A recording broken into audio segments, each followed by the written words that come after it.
صلاۃ استخارہ۔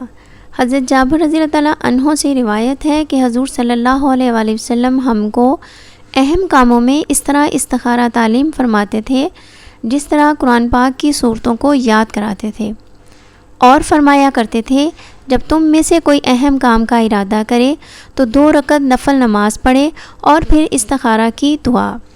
حضرت انس رضی اللہ تعالیٰ عنہ سے فرمایا کہ اے انس، جب تم کو کوئی امر تردد میں ڈال دے یعنی مشکل میں ڈال دے تو تم اپنے رب سے استخارہ کرو اور 7 مرتبہ استخارہ کرو، پھر دل میں جو بات غالب آ جائے اس میں خیر سمجھو۔ فائدہ: کسی خواب کا نظر آنا، کسی آواز کا سنائی دینا ضروری نہیں، اسی طرح دوسروں سے استخارہ کرانا بھی ثابت نہیں۔ دوسروں سے مشورہ لینا سنت ہے۔ حدیث پاک ہے جو مشورہ سے کام کرتا ہے نادم نہیں ہوتا، اور جو استخارہ کر کے کام کرتا ہے وہ نامراد نہیں ہوتا۔ نماز استخارہ پڑھنے کا موقع نہ ہو اور جلدی سے کسی امر میں استخارہ کرنا ہے تو صرف دعائے استخارہ کافی ہے۔